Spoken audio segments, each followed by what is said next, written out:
दोस्तों नमस्ते। दोस्तों स्वागत है आप सभी का एक बार फिर से हमारे इस चैनल पर। दोस्तों आज हम बात करने वाले हैं 30-40 साल पहले के गांव के जीवन के बारे में। दोस्तों उस वक्त गांव के लोगों की जिंदगी उतनी आसान नहीं हुआ करती थी जितनी आजकल है। सुबह उठते ही सभी लोग अपने अपने काम पे लग जाया करते थे।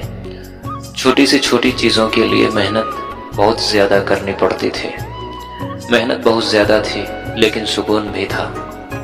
दोस्तों उन दिनों गांव में ज्यादातर खपड़ेल और छप्पर की मकान हुआ करती थी। आंधी और बारिश के मौसम आने से पहले इन कच्चे मकानों को ठीक किया जाता था और अगर मकान ज्यादा पुराना हो जाता था तो उस पर नया छप्पर लगाया जाता था।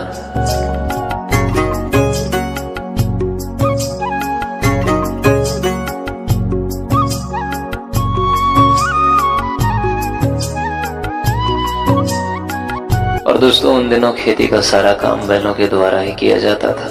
खेतों में हल देना, धान के पौधों को खेत तक ले जाना, खेतों में पानी देना, फसल की कटाई के बाद उसको घर लाना और फसल को तैयार भी बैलों के द्वारा ही किया जाता था। खेती के अलावा कहीं जाने आने के लिए बैलगाड़ी और शादी में बारात भी बैलगाड़ी से ही जाया करते थे। और दोस्तों उस समय गन्ने का रस भी बैलों के द्वारा ही निकाला जाता था। और दिन भर की थकान के बाद शाम को रेडियो पर विविध भारती की सुरीली तान मानो सारी थकान दूर हो जाती थी और बहुत ही खूबसूरत नजारा होता था।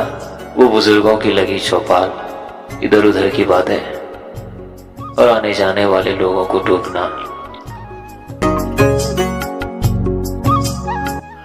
और चारा मशीन से घास को काटकर पशुओं को बड़े ही प्यार से खिलाना और थोड़ी सी पानी निकालने के लिए मेहनत बहुत ज्यादा करना।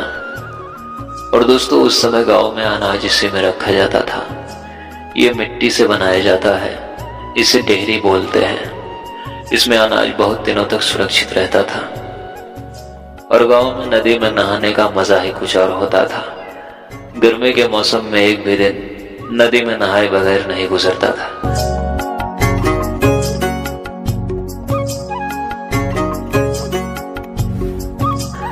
और दोस्तों सुबह होते ही सारे पशु खेत की तरफ निकल जाते थे अपने भोजन के लिए।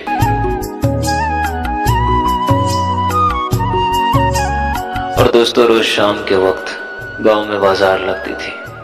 दिन भर काम करने के बाद लोग शाम को बाजार जाते थे सब्जियां खरीदने। वो शाम के वक्त लगने वाली बाजार का दृश्य ही